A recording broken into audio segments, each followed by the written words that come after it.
Hallelujah. आइए खुदा के खूबसूरत कलाम में से पढ़ेंगे। मुकाशफा की किताब उसका 8वां बाब और उसकी हम 13 आयत से लेकर 9वें बाब की 11 नंबर आयत तक खुदा के कलाम में से तिलावत करेंगे। मुकाशफा की किताब उसका 8वां बाब 13 आयत से लेकर 9वें बाब की 11 आयत तक खुदा के कलाम में से पढ़ेंगे। खुदावन के जिंदगी बख्श कलाम में ये रकम है, और जब मैंने फिर निगाह की तो आसमान के बीच में एक उकाब को उड़ते और बड़ी आवाज से ये कहते सुना कि उन 3 फरिश्तों के नरसिंगों की आवाजों के सबब से जिनका फूंकना अभी बाकी है, जमीन के रहने वालों पर अफसोस अफसोस अफसोस। और जब 5वें फरिश्ता ने नरसिंगा फूंका तो मैंने आसमान से जमीन पर एक सितारा गिरा हुआ देखा और उसे अथाह गड़े की कुंजी दी गई। और जब उसने अथाह गड़े को खोला तो गड़े में से एक बड़ी बट्टी का सा धुआं उठा और गड़े के धुएं के बायस से सूरज और हवा तारीक हो गई और उस धुएं में से जमीन पर टिड्डियां निकल पड़ी और उन्हें जमीन के बिच्छुओं की सी ताकत दी गई। और उनसे कहा गया कि उन आदमियों के सिवा जिनके माथे पर खुदा की मोहर नहीं, जमीन की घास या किसी हरियावल या किसी दरख्त को जरर ना पहुंचाना, और उन्हें जान से मारने का नहीं बल्कि 5 महीने तक लोगों को अजियत देने का इख्तियार दिया गया। और उनकी अजियत ऐसी थी जैसे बिच्छू के डंक मारने से आदमी को होती है। उन दिनों में आदमी मौत ढूंढेंगे मगर हरगिज ना पाएंगे, और मरने की आरजू करेंगे और मौत उनसे भागेगी। और उन टिड्डियों की सूरतें उन घोड़ों की सी थी जो लड़ाई के लिए तैयार किए गए हों, और उनके सरों पर गोया सोने के ताज थे, और उनके चेहरे आदमियों के से थे और बाल औरतों के से थे और दांत बब्बर के से, और उनके पास लोहे के से बख्तर थे, और उनके परों की आवाज ऐसी थी जैसे रथों और बहुत से घोड़ों की जो लड़ाई में दौड़ते हैं। और उनकी दुम्में बिच्छुओं की सी थी और उनमें डंक भी थे, और उनकी दुमों में 5 महीने तक आदमियों को जरर पहुंचाने की ताकत थी। अथाह गड़े का फरिश्ता उन पर बादशाह था, उसका नाम इब्रानी में अब्दोन और यूनानी में अपलियोन है। पहला अफसोस तो हो चुका, देखो इसके बाद 2 अफसोस और होने वाले हैं।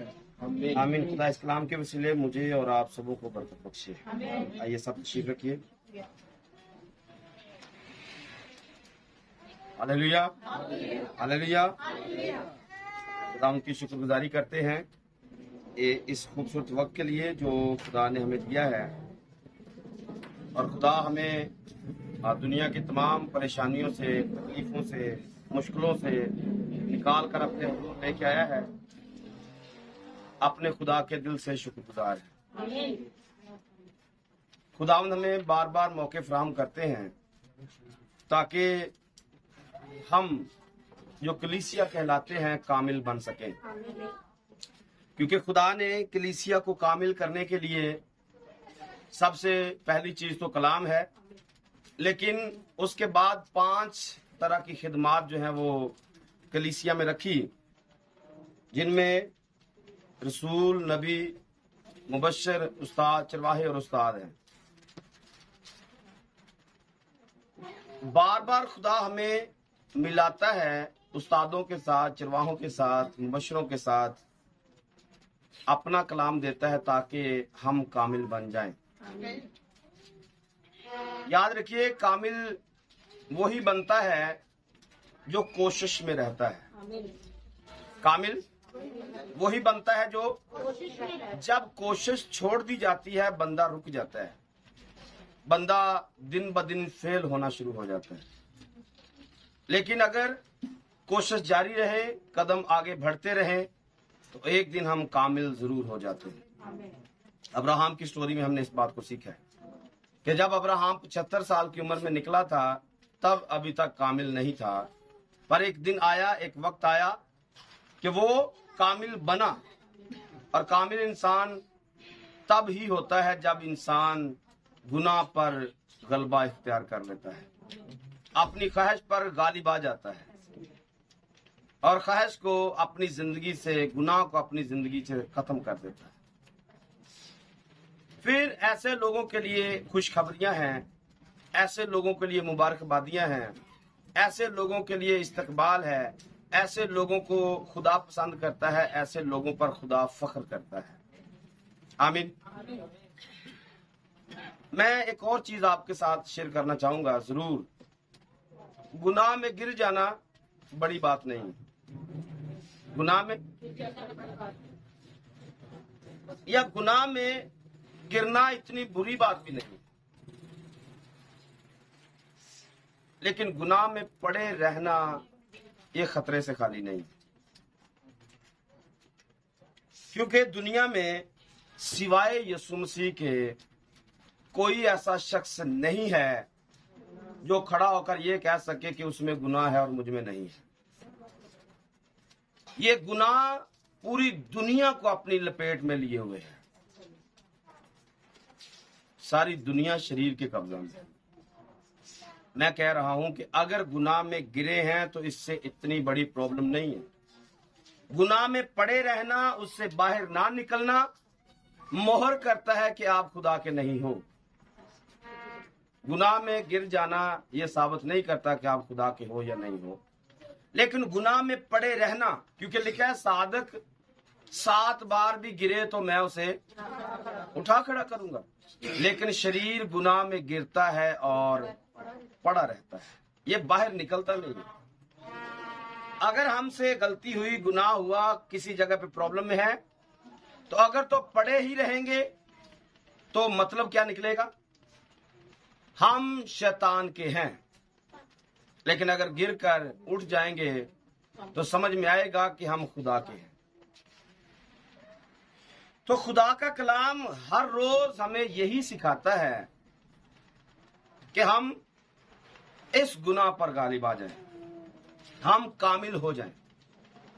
आमीन। तो आज भी कुछ बातें कामिल होने के तल्लुक से, खुदा के कलाम में बढ़ने के तल्लुक से, खुदा के कलाम में आगे तरक्की करने के तल्लुक से कुछ खुदा बातें करेगा। खुदा बातें करेगा क्योंकि मैं आपको बता देना चाहता हूं, पिछली दफा भी ये बात मैंने कही थी कि मुझे मुकाशफा की किताब के बारे में कुछ भी नहीं आता है। हाँ, अभी जब यहां पर खड़ा हुआ हूं तो जैसे ही पहला लफ्ज पढ़ा गया है, डीकन आमर साहब ने पढ़ा है, तो एक चीज फौरन मेरे सामने आई। अभी आई है, इससे पहले कुछ नहीं था ऐसा।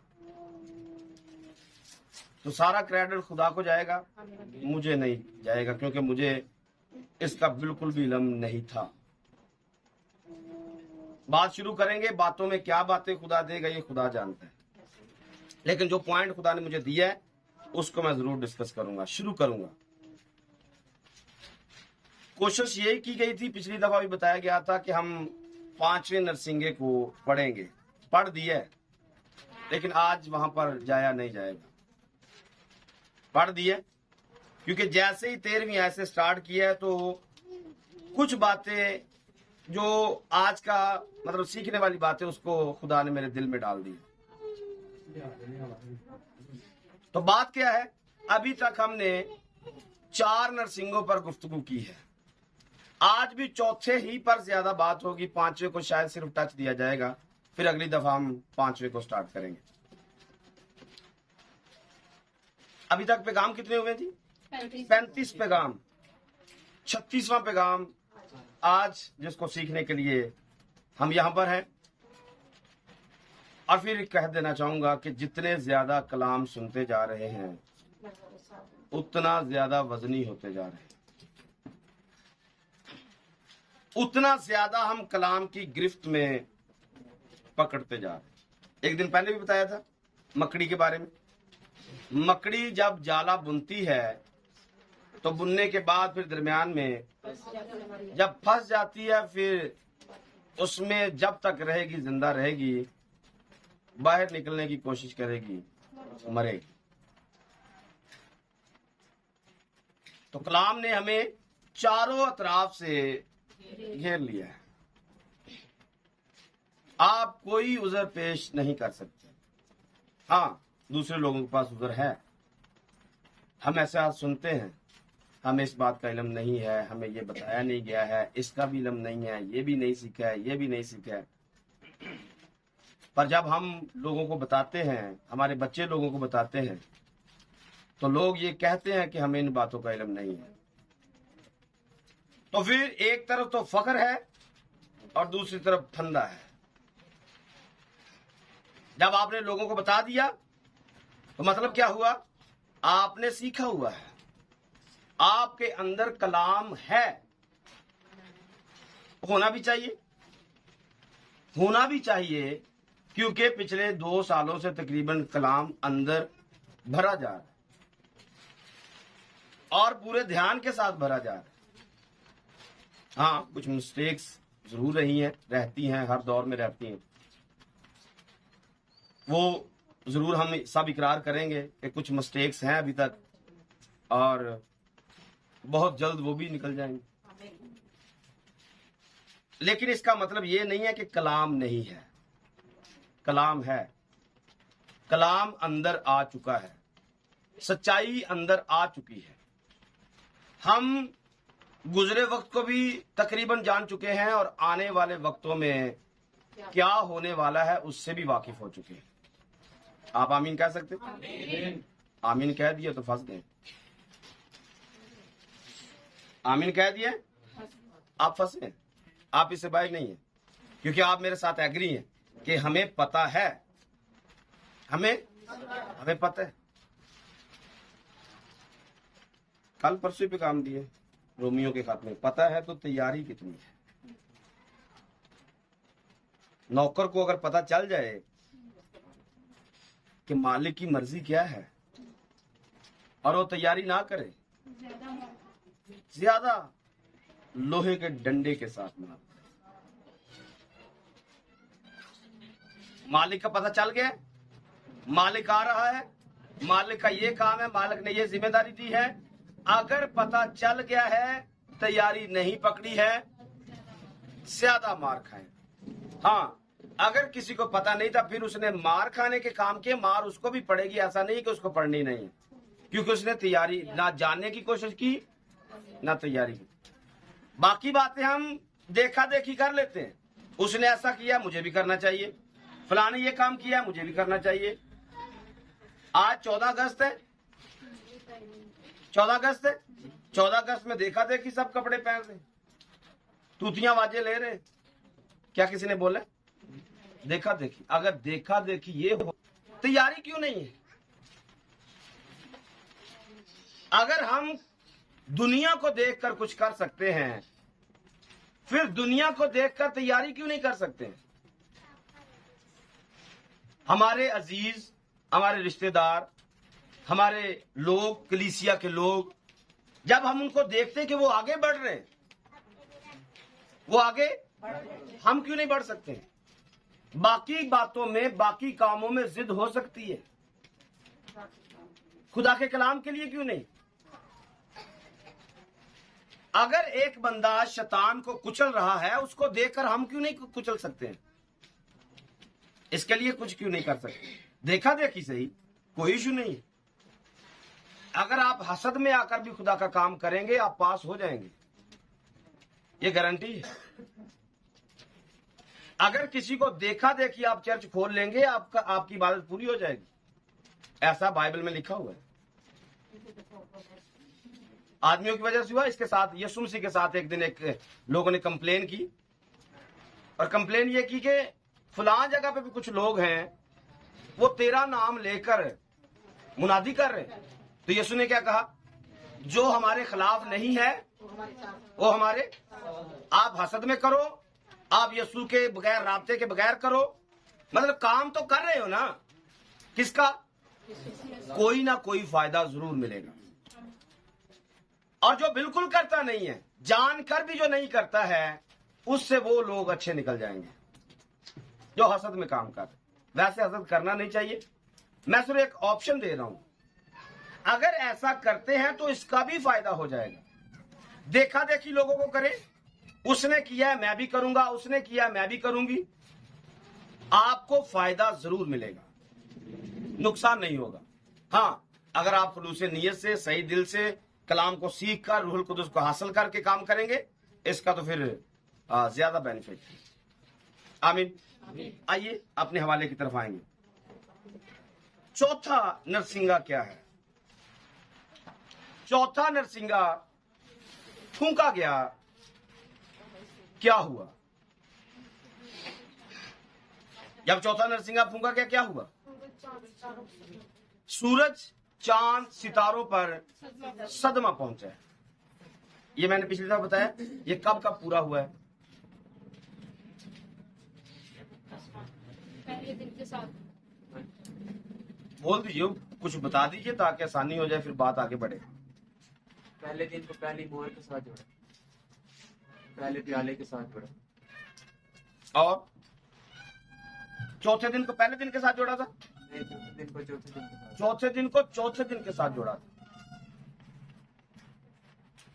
और चौथे दिन को चौथे दिन में जब जोड़ा तो चौथे कहर के प्याले के साथ जोड़ा, और फिर चौथी मोहर के साथ आप इसको जोड़ सकते हैं।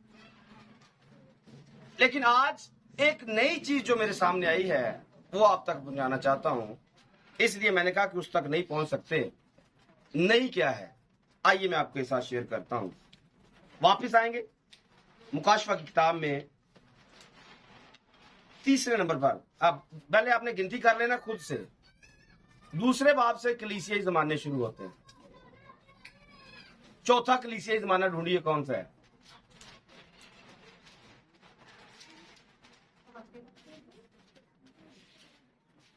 हाँ बोल दीजिए, आपने गिन लिया तो यही है, कोई इशू नहीं। थोड़ा बुलंद आवाज से बताइए। थैवातीरा का मतलब क्या है?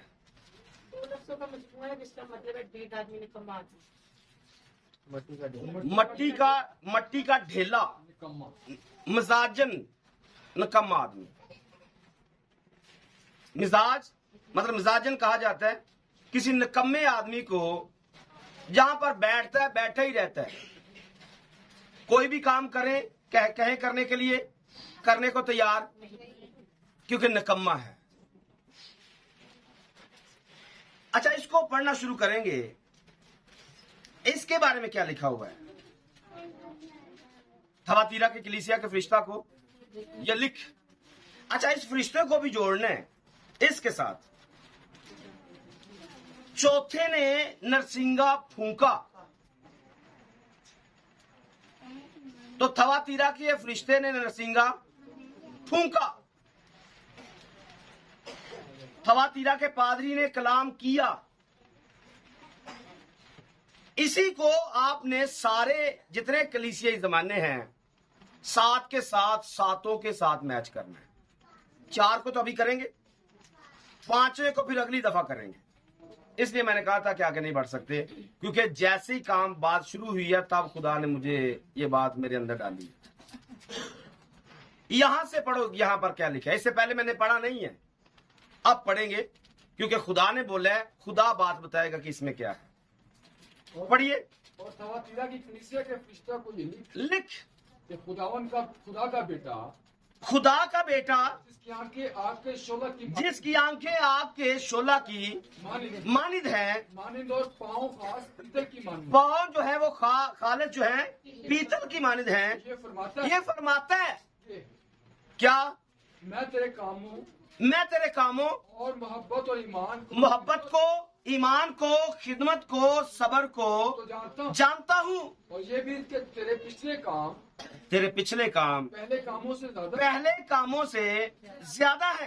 पर मुझे तुझसे क्या है? शिकायत है। शिकायत को समझना है, मुझे तुझसे शिकायत है। अब पढ़िए चौथे प्याले को, नरसिंगे को। जब चौथे ने नरसिंगा फूंका तो तिहाई सूरज और तिहाई चांद और तिहाई सितारे, तिहाई सूरज, तिहाई चांद, तिहाई सितारों पर क्या हुआ है? सदमा पहुंचे, नुकसान हुआ है, कोई प्रॉब्लम हुई है। और प्रॉब्लम क्या है? सूरज में प्रॉब्लम हुई, चांद में प्रॉब्लम हुई, सितारों में प्रॉब्लम हुई है। सूरज कौन? याकूब। सितारे कौन? उसके बेटे। चांद कौन? उसकी बीवी। बनी इस्राएल कौम के अंदर कुछ प्रॉब्लम चल रही है।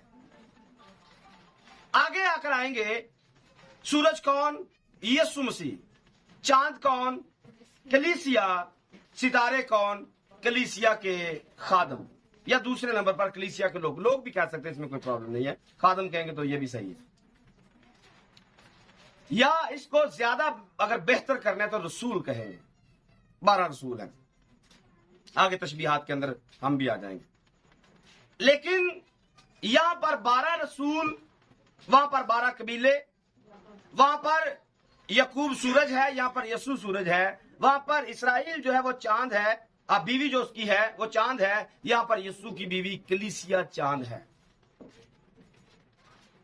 नुकसान किसको होगा? तिहाई शागिर्दों को, तिहाई चांद को, और तिहाई सूरज को नुकसान होगा। नुकसान की वजह क्या है, या नुकसान होता कैसे है? कलीसिया का नुकसान कैसे होता है? कलीसिया का नुकसान कैसे होता है? अभी इसको थोड़ा सा डिस्कस करते हैं। मैं तेरे पिछले कामों को जानता हूं, जो अभी कर रहा है उसको भी जानता हूं, पर मुझे तुझसे शिकायत है। शिकायत क्या है? तूने उस इज़बल को, तूने उस इज़बल, औरत इज़बल को रहने दिया, तूने इज़बल को रहने दिया है, जो अपने आप को नबिया कहलाती है। जो अपने आप को इस जमाने में इस खत को पढ़ते हुए आप यूं समझेंगे कि जो पास्टर है ये सूरज की नुमाइंदगी करेगा, और जो इज़बल है ये कलीसिया की नुमाइंदगी करेगी, और जो उसके लोग हैं वो सितारों की नुमाइंदगी करेंगे। तो कलीसिया में प्रॉब्लम क्या चलेगी? इस्राएल में प्रॉब्लम क्या चलेगी? आसमान पर प्रॉब्लम क्या चलेगी? सूरज चांद सितारों पर सदमा क्या पहुंचेगा? शुरुआत क्या है? तूने उस कलीसिया को अपने पास रहने दिया है, तूने उस औरत को अपने पास रहने दिया है। क्या करती है? जो अपने आप को नबिया कहती और मेरे बंदों को हरामकारी करने और बुतों की कुर्बानियां खाने की तालीम देकर गुमराह करती है। मैंने उसको तौबा करने की मोहलत दी, मैंने उसे तौबा करने की मोहलत दी, मगर वो अपनी हरामकारी से तौबा करना नहीं चाहती। जब मुझे बताइए कोई हरामकारी से तौबा करना ना चाहे, क्या सूरज एक्टिव है? क्या चांद एक्टिव है? क्या सितारे एक्टिव हैं? यही एक प्रॉब्लम है जो कलीसियों में बढ़ती है। चांद को नुकसान होता है, कलीसिया को नुकसान होता है, सूरज को नुकसान होता है, यीशु को नुकसान होता है। जब हरामकारी कलीसियों में पाई जाए, गुनाह पाया जाए, जिनाकारी पाई जाए, तो कलाम मुझे बताइए कौन सी रोशनी वहां पर देगा? जब कोई तौबा ही करना ना चाहे, उसकी जिंदगी में कलाम क्या पैगाम देगा, या कैसे उसकी जिंदगी में रोशनी लेके आएगा? आपको समझ में आ रहा है? अगर कोई तौबा करना ही ना चाहे, मुझे बताइए उसकी जिंदगी में रोशनी हो सकती है? चौथे दिन में क्या होता है? सूरज, सितारे, चांद बनाए जाते हैं। जब सूरज की रोशनी जिंदगी में आएगी, लाइट जिंदगी में आएगी, तभी तो जिंदगी में पहला दिन शुरू होता है, तभी तो जिंदगी में नूर आता है, तभी तो जिंदगी तब्दील नजर आती है। लेकिन अगर कोई तौबा करना ही ना चाहे, खुदा कहे मौका दे, खुदा कहे कि आप बदलो, खुदा कहे कि तौबा करो, और आगे से कोई माने ही ना, नुकसान किसको होगा? सूरज को नुकसान, कलाम को नुकसान होगा, खुदा को नुकसान होगा, क्योंकि लोग मानना नहीं चाहते हैं। आज सदमा यीशु पर भी हो रहा है, गुजर रहा है, उसके दिल पर गुजर रहा है। कि वो मोहलत देता है, हरामकारी छोड़ने की मोहलत देता है, लेकिन लोग हरामकारी छोड़ना चाहते नहीं, लोग उसके पास आना चाहते ही नहीं है। तो नुकसान तो कलीसिया का भी होगा और नुकसान कलाम का भी होगा। आगे पढ़िए, आगे जी, आगे पढ़िए। देख मैं उसको बिस्तर पर डालता हूँ, और जो उसके साथ ज़िना करते हैं, जो जना करते हैं, अगर उसके से कामों से तौबा अगर उसके से कामों से तौबा ना करे तो उनको बड़ी मुसीबत में उनको क्या करूंगा? बड़ी मुसीबत में डालूंगा। अगर ये भी तौबा नहीं करेंगे तो इनको बड़ी मुसीबत में डालूंगा। और उसके फर्जंदों को जान से और उसके बेटे जो हैं मैं उनको जान से मार डालूंगा। क्यों? क्योंकि इन्होंने तौबा करना ही नहीं चाहिए। आगे, और सब कलीसियों को मालूम होगा सब कलीसियों को मालूम होगा कि गुर्दों और दिलों को गुर्दों और दिलों को जांचने वाला मैं ही हूँ, और मैं तुम में से हर एक को उसके कामों के मुआफिक बदला दूंगा। मगर तुम थवातीरा के लोगों से जो उस तालीम को नहीं मानते, और उन बातों से जिन्हें लोग जिन्हें लोग शैतान की गहरी बातें कहते हैं, ना वाकिफ हो, ये कहता हूँ कि तुम पर और बोझ ना डालूंगा। अलबत्ता जो तुम्हारे पास है मेरे आने तक उसको थामे रहो। मेरे आने तक क्या करना है? अच्छा, इसकी 13वीं आयत को पढ़िए जरा, 8वें बाब की, क्या लिखा है? और जब मैंने फिर निगाह की तो आसमान के बीच में एक उकाब क्या कर रहा है? उड़ता हुआ नजर आया। और बड़ी आवाज से ये कहते सुना। किसको? उकाब उड़ता है। हाँ, उकाब उड़ता है। बोल दीजिए, मुश्किल तो नहीं। उड़ता है, ये बोलता भी है। ये उड़ता है, ये बोलता भी है, और बोलकर कहता क्या है? सुना। उकाब को उड़ते और बड़ी आवाज से ये कहते सुना। उन 3 फरिश्तों के नरसिंगों की, उन जो 3 फरिश्ते अभी रहते हैं, जो उनके पास नरसिंगे हैं, नरसिंगों की आवाजों के स्वरूप से जिनका फूंकना भी बाकी है। जमीन के रहने वालों पर अफसोस अफसोस। ये कौन कह रहे हैं? उकाब कह रहे हैं। मैं सिर्फ आपको ये कहना चाहता हूँ, क्या उकाब ऐसा कर सकते हैं?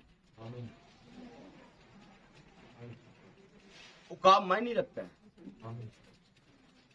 इसका मतलब ये उकाब वो नहीं है जिसको हम हवा में उड़ते हुए देखते हैं। ये भी तशबीहात करने। कुछ और बातें पढ़ लेते हैं, फिर उकाब पे आते हैं। मुकाशवा किताब 16वें बाब का लिंक मैंने पिछली दफा आपको दिया। उसमें हमने पढ़ा चौथा जो कहर का प्याला है, उसको जब हमने पढ़ा है क्या हुआ ये हमने देखा। यसाया की किताब में देखिए 13वें बाब की 10वीं आयत में। अब जल्दी से चंद हवाले हम पढ़ेंगे सूरज चांद के ताल्लुक से, सितारों के ताल्लुक से, इनके साथ क्या कुछ होने वाला है। पहले भी कई दफा पढ़े गए, लेकिन लिंक के तौर पर देना चाहता हूँ। क्योंकि आसमान के सितारे कोई काब बेनूर हो जाएंगे। क्या होगा? आसमान के सितारे को काब बेनूर हो जाएंगे, और सूरज तलू होते होते तारीख हो जाएगा। चांद अपनी रोशनी न देगा। और मैं जहां को उसकी बुराई के सबब से, जहान को उसकी बुराई के सबब से, और शरीरों को उनकी बदकिरदारी की सजा दूंगा। शरीरों को उनकी बदकिरदारी की सजा दूंगा। यहाँ पर दोबारा पढ़िए क्या लिखे। और शरीरों को उनकी बदकिरदारी की। चांद सितारों को किस बात की सजा है? ये किस चक्कर में बेनूर हो रहे हैं? गुनाह तो लोगों ने की है, बदकारी तो लोगों ने की है, प्रॉब्लम तो लोगों में है। सूरज में क्या प्रॉब्लम है? चांद में क्या प्रॉब्लम है?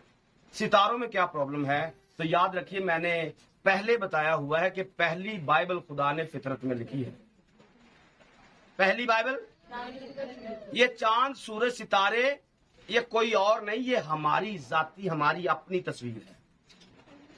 आसमान पर आप सितारों को देखोगे, आप अपने आप को देखो, दिल में गवाही है कि ये मैं हूं। अगर ज्यादा लाइट वाला नजर आए, कम लाइट वाला नजर आए, फिर पहचानना है मैं इनमें से कौन। मोटी लाइट वाले को नहीं कह देना कि मैं हूं। अगर है तो फिर साथ में देखना है कि मेरी रोशनी इतनी मोटी लोगों को आ रही है। और अगर आसमान पर किसी जगह पे जगह तो नजर आए कि जगह खाली है, सितारे नजर नहीं आ रहे, फिर वहां भी देखना है शायद मैं यहां पर चमक सकता हूं। एल्डर साहब, अगर सितारा मोटा नजर आए तो समझना है कि मैं हूं, लेकिन फिर अपने आप को देखना है कि क्या इतनी रोशनी ये जो ये दे रहा है मैं भी दे रहा हूं।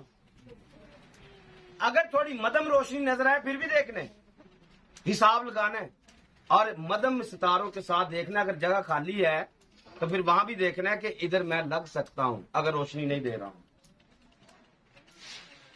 आप आसमान पर देखते हैं कितने सितारे हैं? हाँ, अनगिनत नहीं है। कोशिश करेंगे गिन लेंगे। अगर सारे लोग आ जाएंगे ना आसमान के ऊपर, फिर अनगिनत हो सकते हैं। अभी मुझे तो अनगिनत नहीं लगता, कोशिश करके गिने जा सकते हैं। कोशिश करने से हो सकता है। इनकी रात को वीडियो बना ले, वीडियो बना के बिल्कुल जूम करके आहिस्ता आहिस्ता गिन सकते हैं। गिन सकते, फिर भी नहीं गिन सकते, मुश्किल है। लेकिन कोई बात नहीं, मैं सिर्फ आपको आपका ज़हन बनाने के लिए बात कर रहा हूं कि बहुत थोड़े, आप किसी जगह पे देखेंगे बहुत ज्यादा झुरमट है, चमक रहे हैं, लेकिन बहुत सारी जगह आसमान पर खाली है। मजे की बात यह भी है, आप इस्लामाबाद में हो, आप लाहौर में हो, पत्तों में हो, किसी भी जगह पे, कराची में हो, आपको वही सितारे नजर आएंगे जो यहां पर है। बाकी सारे आसमान पे क्या है? सारी जगह खाली है, क्योंकि जमीन पर लोग ही सिर्फ इतने ही हैं जो हर जगह पे नजर आते हैं। बाकी जगह खाली है। हम जमीन पर जब सितारा बनेंगे, आसमान पर हमारा नया सितारा निकलेगा। साइंस ऐसा कहती है, साइंस कहती है जी कि सितारे नए पैदा होते हैं या चमकते हैं, निकलते हैं, होता है या नहीं? कहती है, साइंस कहती है कि नए सितारे निकलते हैं, लेकिन आज तक उनको पता नहीं चला कि नया सितारा जन्म कब लेता है आसमान पर। नया सितारा जब जमीन पर कोई शख्स तौबा करता है, तब आसमान पर एक नया सितारा नमूदार होता है। ये भेद है। सितारों की तादाद बढ़ेगी और जो जितना ज्यादा आगे बढ़ता जाएगा उसका सितारा उतना ज्यादा चमकता जाएगा। जैसे वो जमीन पर ज्यादा रोशनी देगा, वैसे आसमान पर उसकी रोशनी ज्यादा आएगी। नहीं यकीन आता है? अयूब से जाके मिलिए, पूछिए अयूब से। अयूब से खुदा यही पूछ रहे, कहां था जब सितारे मिलकर गा रहे थे? सितारे गाते? हाँ, सितारे गाते गाते। अगर यहां पे गाते हैं तो वहां पे भी गाएंगे। जो सितारा यहां ही मुंह नहीं खोल सकता, उसने वहां पर क्या करना? तो यहां से समझिए, सितारे बेनूर हो जाएंगे। सितारे तो हम सब सितारे ही हैं जो यहां पर हैं, लेकिन नूर अंदर नहीं है। नूर अंदर है? बोल दीजिए। देखो ना, बोल नहीं सकते सितारे, बोल ही नहीं सकते सितारे, बोल ही। मैं आपको लिंक दे के बात कर रहा हूं, समझा के। अयूब को पूछा गया है कि जब सुबह के सितारे मिलकर गाते थे तो तू कहां था? तो क्या जवाब मिला? अयूब ने बताया। आप बता सकते हैं आप कहां थे? हाँ, बताया नहीं है, सिखाया नहीं हुआ। ये मैंने सिखाया है। और भाई अयूब को तो नहीं पता, लेकिन हमें पता है। हमें पता है कि वो सितारा मैं ही तो था जो वहां पे गा रहा था। वो सितारा हम ही तो थे। वो सितारे, आवाज नहीं निकली, आप नहीं थे, मैं अपनी बात कर रहा हूं। आप नहीं हो सकते, आप नहीं हो सकते, क्योंकि ना तो आपकी आवाज यहाँ पे निकलती है और ना ही वहां पे निकलती है। तो अगर आवाज निकलेगी तो समझ में आएगा कि आप वो सितारे थे, आप ही गा रहे थे। तो नहीं तो फिर ये वाली आयत को दोबारा से पढ़ दीजिए, इसको समझिए कि आप सितारे तो हैं पर ये वाले हैं जो यहाँ पर लिखा हुआ। पढ़े। क्योंकि आसमान के सितारे को काब बेनूर हो जाएंगे। क्या होगा? हम दावा क्या करते हैं? हम आसमानी मखलूक है, दावा क्या है?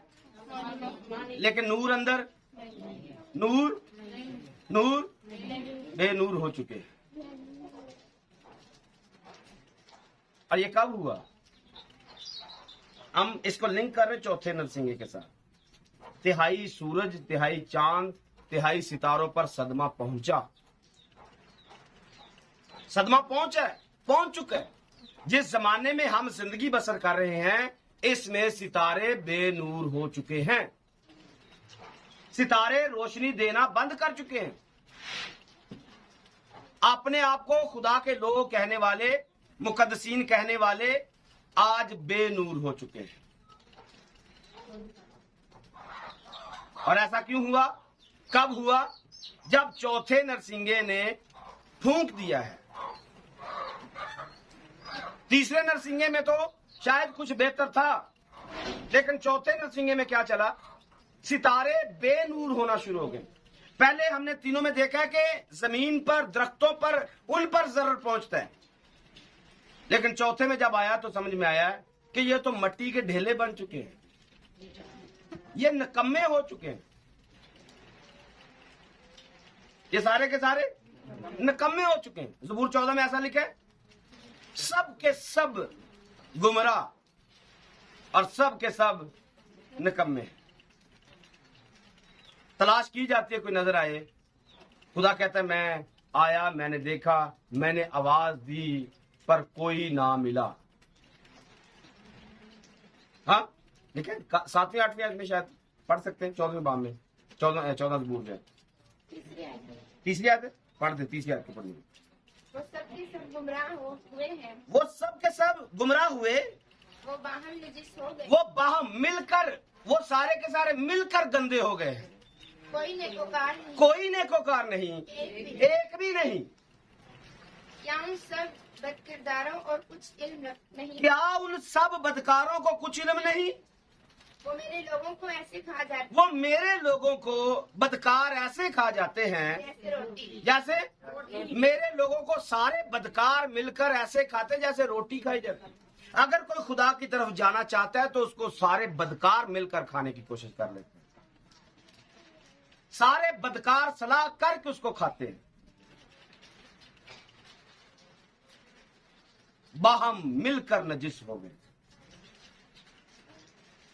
बजाय कि उसको समझाया जाए, बचाया जाए, ये बदकार मिलकर खाते हैं। आगे, और खुदावन का नाम नहीं लेते। उन पर बड़ा खौफ छा गया, उन पर बड़ा खौफ छा गया, क्योंकि खुदावन सादिक पुष्प के साथ है। आमीन। अगर आप सादिक हैं तो आपको इस कलाम से खौफ आ जाना चाहिए। अगर नहीं आ रहा तो समझे आप फारिग हैं।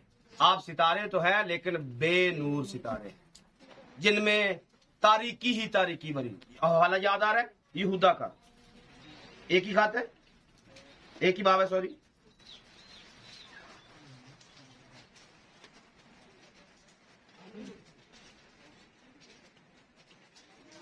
इसकी 12 ऐसे पढ़िए। ये तुम्हारी मोहब्बत की ज़ियाफ़तों में, ये तुम्हारी मोहब्बत की ज़ियाफ़तों में तुम्हारे साथ खाते तुम्हारे साथ क्या करते हैं? आप मोहब्बत की ज़ियाफ़त बना लो, ये सारे बदकार आपके साथ मिलके खाएंगे और दिखाएंगे कि हम आपसे मोहब्बत रखते हैं। लेकिन मोहब्बत किस बात की? आपको खाने के लिए, रोटी नहीं। ये बदकार आपके साथ फेलोशिप रखेंगे आपको खाने के लिए, आपको तबाह करने के लिए। आगे, गोया दरिया की पोशीदा चट्टान, ये पोशीदा चट्टाने हैं, ये बेधड़क अपना बेधड़क अपना पेट भरने वाले चरवाहे हैं।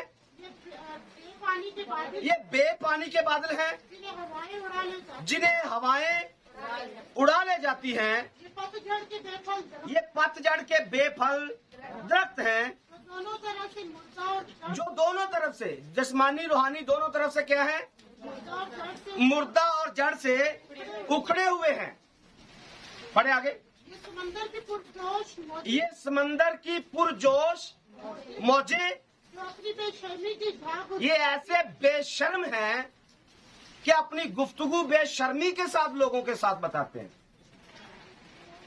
अपनी शर्म वाली बातें बेशर्मी के साथ लोगों के साथ शेयर करते हैं। मुझे बताइए, जब आग अपने घर की तरफ आए क्या लोग उसे हवा देते हैं?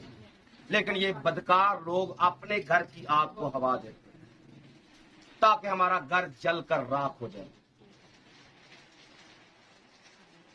सब के सब बदकार और नकम्मे हैं, सारे के सारे मिलकर अपने खुदा के घर को आग से जला देना चाहते हैं, बजाय कि अपने घर को यीशु की तरह बचाने की कोशिश करें, अपने घर से गंद को बाहर निकालने की कोशिश करें। ये नबूकदनेस्सर के साथ मिलकर हैकल के सामान को बर्बाद करना चाहते हैं, हैकल को आग लगाना चाहते हैं, खुदा के मकदस को बर्बाद कर देना चाहते हैं, खुदा के घर के बर्तनों को किसी बर्बाद जगह पर लेकर जाना चाहते हैं। ये ऐसे बेगैरत किस्म के लोग हैं। चाहिए तो ये था कि यीशु की तरह कोड़ा पकड़ते और हैकल से गंदगी को बाहर करके हैकल को साफ करते, लेकिन इन बदकारों ने क्या किया? ये बदकार खाना चाहते हैं, मिलकर बाहम नजिस हो गए। ये नबूकदनेस्सर का साथ तो देना चाहते हैं पर यीशु का साथ देना नहीं चाहते। नबूकदनेस्सर खुदा के बर्तनों को मंदिर में ले जाता है।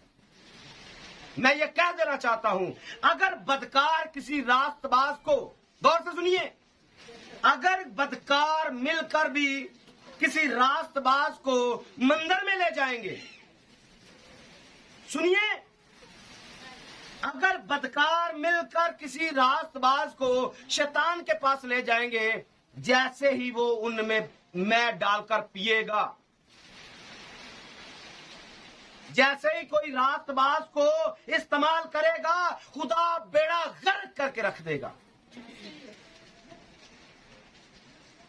खुदा इन बदकारों का बेड़ा गर्क करके रख देगा।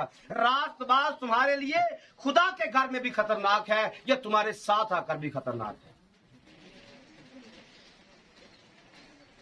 ये आवारा गर्द सितारे जो बेनूर हैं।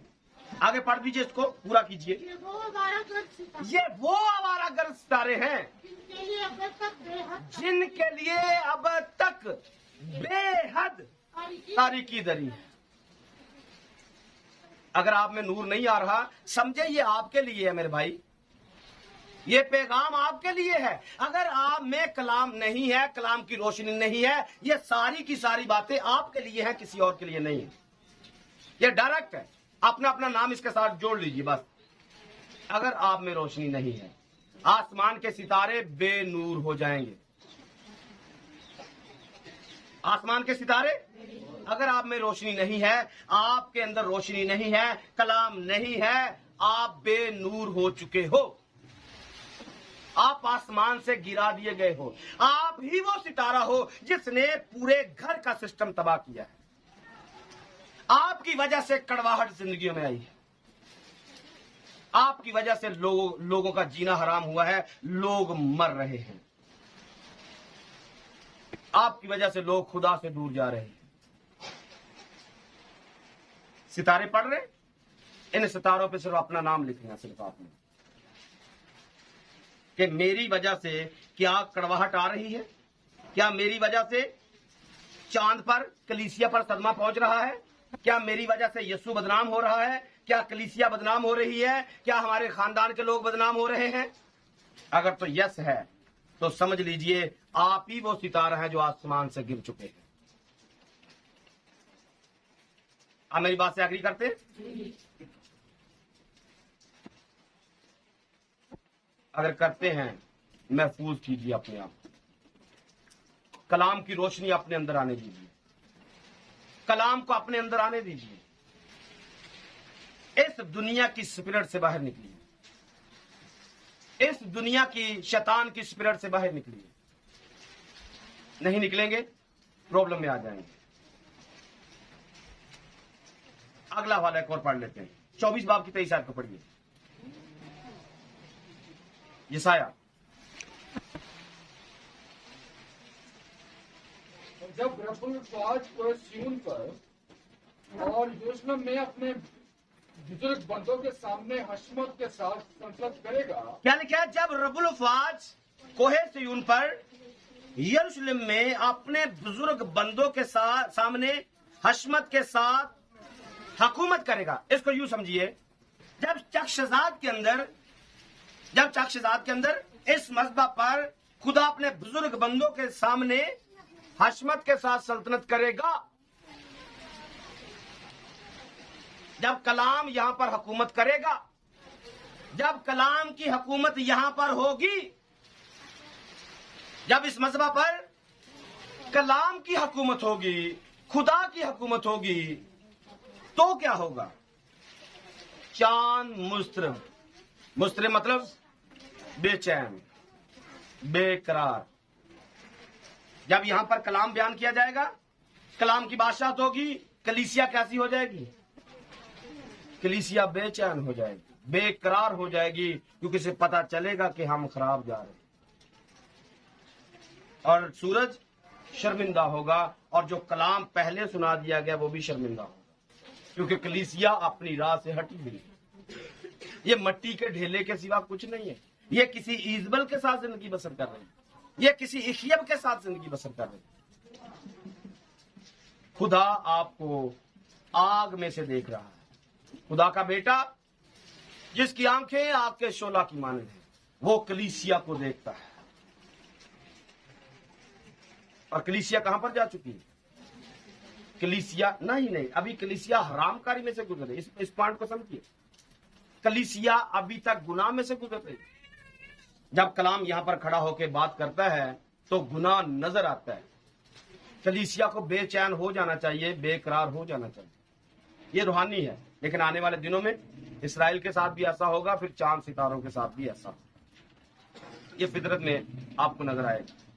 लेकिन अगर कोई यहां पर बेकरार नहीं हो रहा, बेचैन नहीं हो रहा, सूरज को शर्मिंदा होना ही पड़ेगा।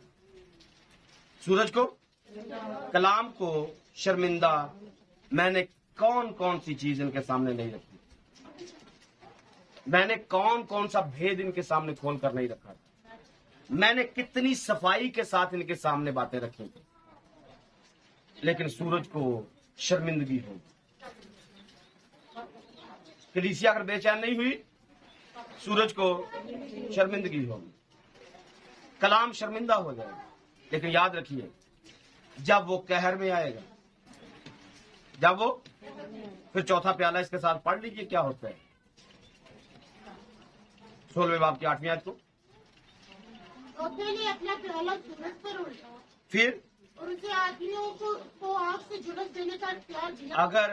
अगर कलीसिया बेचैन नहीं हुई, अगर सूरज को शर्मिंदा करना है, तो फिर ये सूरज जलाएगा। ये कलाम जिसको शर्मिंदा आज किया जा रहा है, यही कलाम एक दिन आग बनकर जला देगा। आज तो कलाम बड़े मोहब्बत के साथ, प्यार के साथ, सफाई के साथ चीजें खोल खोल के हमारे सामने रखता है। आपको समझ आ रही? आपको पता चल रहा है? क्यों एल्डर साहब इसका इस्तेमाल करके बताएं, समझ आ रही है? एल्डर का नाम इसलिए दे दो तब बाकी ताकि गुस्सा ना करें। एल्डर तो फिर हमारे साथ है ना, हमारा अपना बंदा है। अगर आज समझ नहीं आ रही तो फिर आप कह सकते हैं भाई हमें समझ नहीं आई। अगर समझ आ रही है तो फिर अगर दिल बेकरार नहीं हुआ, यही कलाम एक दिन सूरज आग बन के आपको जला के रखती है। हाँ,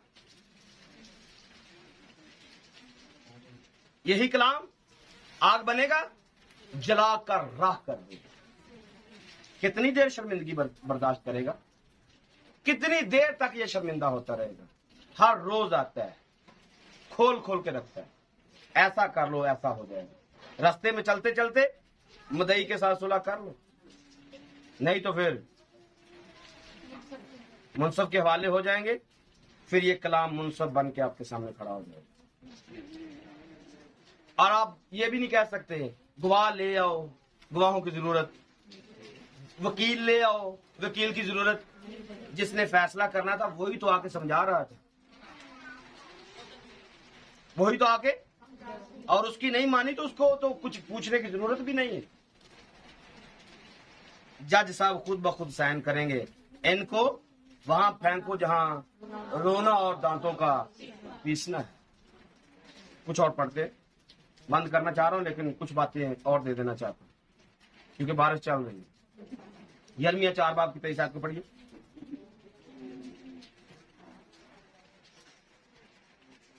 मैंने जमीन पर नजर की, मैंने जमीन पर नजर की, बोलिए, सारे बोलिए जी। मैंने जमीन पर नजर की। और पढ़िए नहीं, इसको समझ लीजिए, फिर अगली बात करते हैं। मैंने, हाँ भाई कुड़ी की ना आया था। नजर करो जरा, पीछे जरा ध्यान मारो, पीछे देखो, जरा पीछे देखो, इन सारे लोग। अगर ये देखना नहीं चाहती तो इसको देखो सारे, देखो देखो, नहीं अभी आप देखो, सबको देखो। हाँ वेरी गुड, अभी समझ आएगी। जैसे यहां देखा है, अपने सारे रिश्तेदारों में देखो, आंखें बंद करके देखना है, देखो, खुली आंखों से देखना है, देखो इस इलाके को देखो, जितने लोगों से आप वाकिफ हैं उनको देखो। ये रोया है जो आपकी आंखों के सामने आ रही है, आप खुली आंखों से भी इसको देख सकते हैं।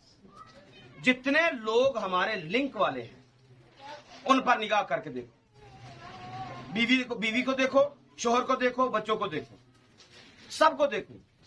और देखने के बाद क्या करना है? मैंने जमीन पर नजर की, बोलो की है या नहीं की है? आपको क्या नजर आएगा? अभी पढ़ते हैं। क्या देखता हूं? और क्या देखता हूँ? क्या देखा आपने? ये यहां पर लिखा हुआ है। जो अभी आपने देखा वो बाइबल में लिखा हुआ है। पर्दे पीछे करने से, जो अभी आपने देखा है, चलने दे, रहने दे, जो अभी आपने देखा ये इस बाइबल में लिखा हुआ है। वीरान किया किसने? सुनसान किया किसने?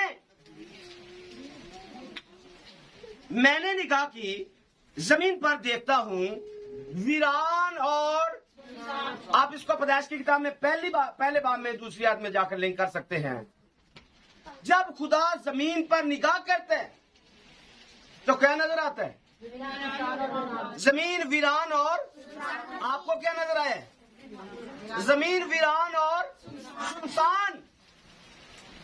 और आगे, अफलाक को भी जब खुदा ने आसमान से नीचे निगाह की तो जमीन को देखा, जमीन वीरान। और जब आसमान को देखते हैं, आसमान कैसा है? अफलाक क्या है? अफलाक आसमान को कहते हैं, फलक की जमा है। अफलाक यानी कि जो आसमान मैंने बनाए हैं इनमें भी रोशनी नजर नहीं आ रही है। सितारे गिर चुके, सितारे तारीकी में बदल गए। आसमान से जो नूर नीचे गिरा वो तारीकी में बदल गया है। नूर मैं फरिश्तों को कह रहा हूं, क्योंकि जो रोशनी इनके अंदर थी, जब ये नीचे गिरे तो ये सारे के सारे कैसे थे? आपको पता है लोग ये क्यों कहते हैं कि बच्चा मां के पेट चो हुंदा ही गुनेगार हुंदा है? क्यों कहते हैं? बच्चे ने कौन सा गुनाह किया था? कौन सा पापी होता है वो? इसको समझिए। जब फरिश्ते आसमान से नीचे गिरते हैं तो वो गुनाह लेकर नीचे गिरते हैं। आसमान से जब गिरते हैं फरिश्ते, गुनाह जिंदगी में था तभी तो नीचे गिरे। और वही तस्वीर हमारे साथ होती है जब हम मां के पेट में गिरते हैं, आते हैं और दुनिया में जब आते हैं तो हमारी कंडीशन क्या है? हाँ, गुनाह की है। गुनाह की हालत में मां जन्म देती है। मैनू विच गुनाह दे जम्मिया मेरी, दाऊद कहता है मैं गुनाह की हालत में पेट में पड़ा। मैं गुनाह की हालत में, आप मेरा साथ दे सकते, कह सकते, मैं गुनाह की हालत में मां के पेट में या पेट में पड़ा। मैं गुनाह की हालत में पेट में पड़ा। कैसे कैसे कोई बंदा कह सकता है? मुश्किल बात है। तब तो आप थे ही नहीं, कैसे कह सकते हैं? लेकिन जब उसने दुनिया का तज्जिया किया, जब उसने निगाह की है, तो तब उसे समझ में आया कि कंडीशन यही है। कंडीशन, थोड़ी सी बात खोल दूं या रहने देते हैं? हाँ, मां के पेट में कब कोई गुनाह में गिरता है? क्योंकि जब मां ने तौबा ही नहीं की, जब बाप ने तौबा ही नहीं की, तो दोनों गुनहगार शख्स हैं। दोनों तो गुनहगार क्या कोई कलाम को बाहर निकालेंगे? गुनहगार गुनाह को जन्म देंगे। आपके बच्चे गुनाह की पैदावार। मां ने भी तौबा नहीं की, बाप ने भी तौबा नहीं की, मां ने भी बपतिस्मा नहीं लिया, बाप ने भी बपतिस्मा नहीं लिया, तो ये निकलेगा क्या? क्या निकलेगा? पैदा किसको किया है? गुनाह को पैदा किया है। गुनाह ने जिस्म इख्तियार किया है। और फिर इस गुनाह की हरकत आप देखिए, ये किसी की इज्जत को महफूज नहीं रखेगा, ये सब की धज्जियां उड़ा के रखेगा।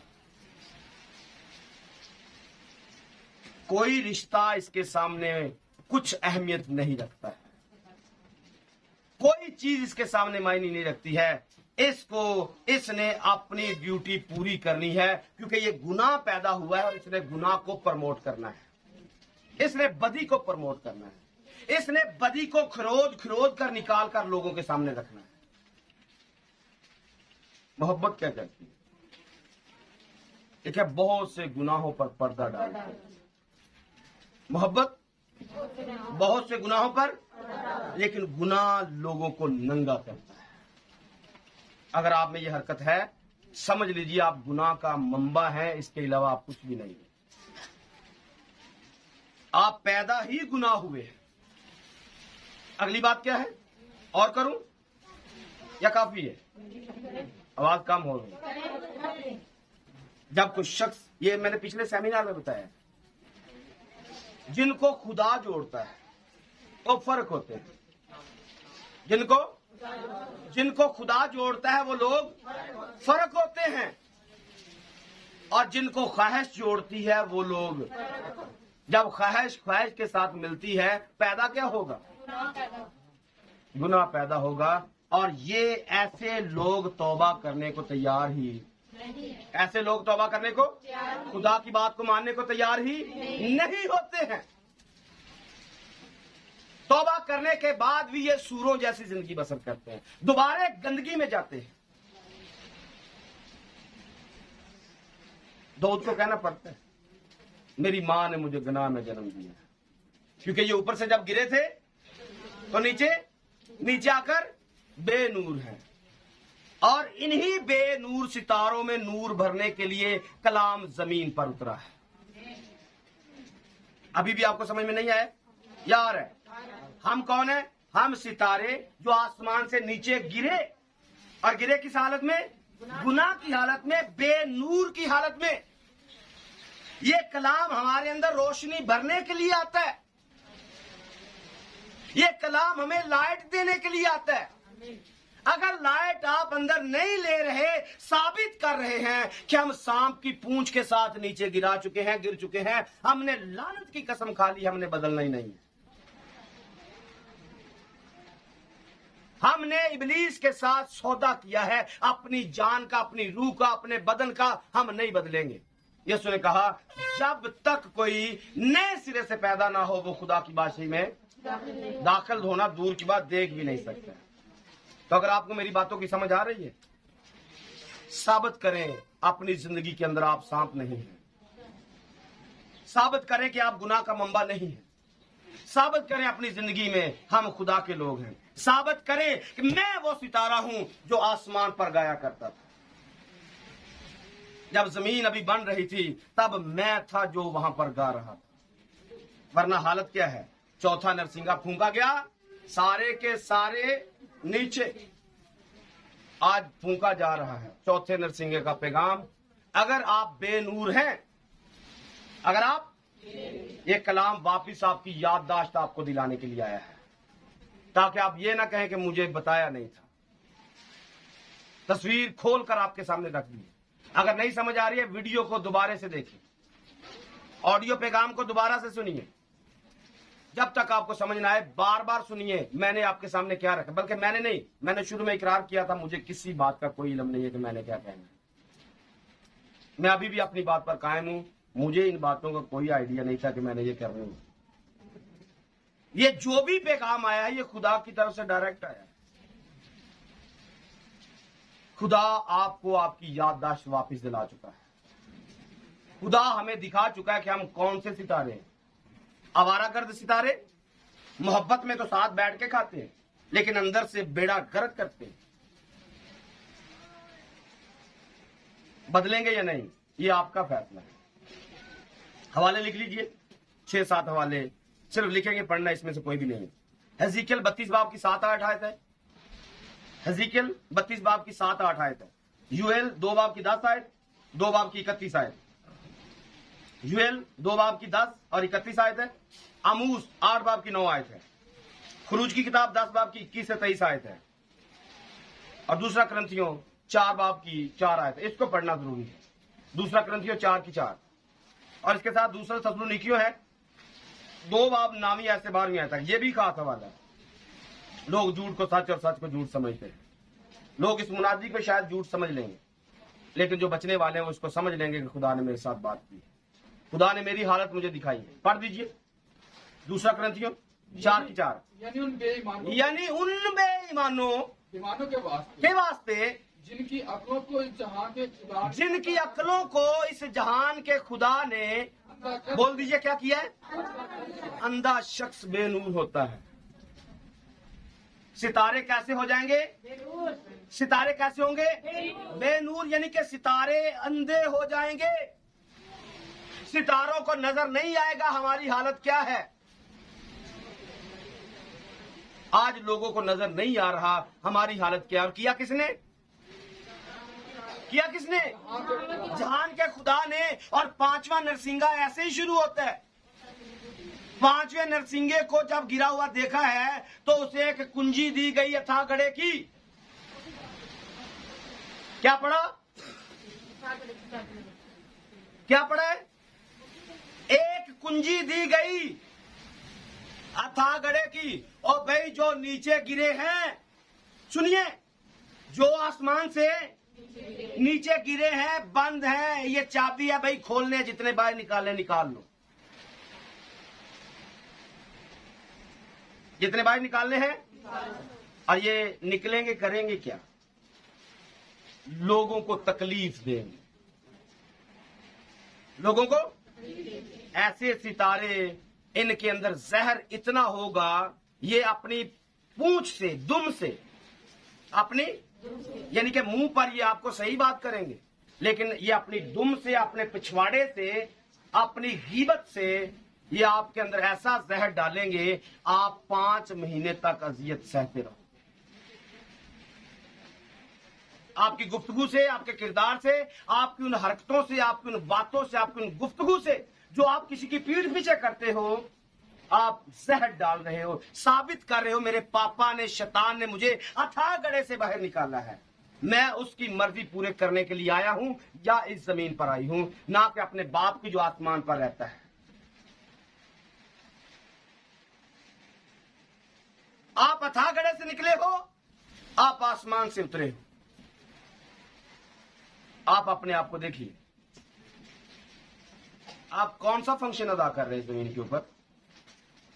नजात का या गुमराह करने वाला, जिंदगी देने वाला या बर्बाद करने वाला? क्या कर रहे हो जमीन पर? क्या साबित करना चाहते, क्या बताना चाहते? इस पर अगली दफा बातें करेंगे, लेकिन मैंने सिर्फ आपको दिखाया कि अक्लों को बंद किसने किया है? इस जहान के खुदा ने इनकी अक्लों को किस लिए अंधा किया है? ताकि मसीह जो खुदा की सूरत, मसीह जो खुदा की सूरत है, उसके जलाल की खुशखबरी की, मसीह के जलाल की खुशखबरी की रोशनी उन पर कलाम आया। क्यों? हमारे बेनूर सितारों के अंदर रोशनी डालने के लिए। लेकिन आगे से उनके पापा ने क्या किया हुआ है? इनको अंधा कर दिया है, बहरा कर दिया है, ताकि कलाम की रोशनी अंदर जाए ही ना। कलाम लोग सुनते हैं, बदलते क्यों नहीं? क्योंकि ये अपने पापा की बात को मानना चाहते हैं। अगर कलाम की रोशनी अंदर आ गई, हम तो नूर बन जाएंगे, हम तो सितारे बन जाएंगे, हम तो आसमान पर चमकना शुरू कर देंगे। और ये लिखा दानियल की किताब में, जिनकी कोशिशों से बहुतेरे सादिक हो गए, वो अब्दुल अब्बास सितारों की मानद चमकेंगे, रोशन रहेंगे। इस जमीन पर भी खुदा उनको चमकाएगा, आसमान पर भी चमकाएगा, आसमान के अगले हिस्से में भी चमकाएगा। लेकिन जो आज बेनूर हैं, वो तब भी बेनूर नीचे गिरे, आज भी बेनूर हैं, आगे भी बेनूर हैं। फैसला तो हमारा है। उकाब आपके सामने उड़ रहा है, उकाब आपके सामने, ये कोई परों वाला दूसरा उकाब नहीं है, ये कलाम उकाब है। दो परों वाला कलाम उकाब है जो हमारे सामने आया है, ये बताने के लिए अगर दुरुस्त ना हुए तो आपके लिए 3 अफसोस अभी बाकी है। अगर बदले ना, दुरुस्त ना हुए, अभी 3 अफसोस बाकी। उनको हम अगली दफा से खुदा के फजल से पढ़ना शुरू करेंगे, अगर खुदा ने कुछ और ना दिया तो। 13वीं आयत के हवाला जात लिख लीजिए। 14वें बाब की 3री आयत है और 6ठी आयत है। इस 13वीं आयत की जो उकाब के तलक से हवाला जात है, क्योंकि टाइम हो चुका है। मुकाशफा 14वें बाब की 3 आयत है, 14वें बाब की 6 आयत है। इसका लिंक आपको मिलेगा। मुकाशफा 19 बाब की 17 आयत है। जबूर 103 उसके 20 और 21 आयत है, और इब्रानियों 1 बाब की 14 आयत है। फरिश्तों के तलक से फरिश्ते करते क्या है, कर क्या सकते हैं? और मुकाशफा 9 बाब की पहली आयत, हेज़िकियल 2 बाब की 10 आयत है, पहली 10 आयत हैं। आप उनमें से इन सारे हवाला जात को पढ़ के और भी कुछ निकाल सकते हैं, समझ सकते हैं। आमीन। सो आज जो बातें हो चुकी हैं, जो बातें आप तक आ चुकी हैं, उनके लिए खुदा की शुक्रगुजारी करेंगे। Praise the Lord. आइए सब कदमों पे खड़े हो जाइए और खुदा की शुक्रगुजारी करेंगे। Praise the Lord.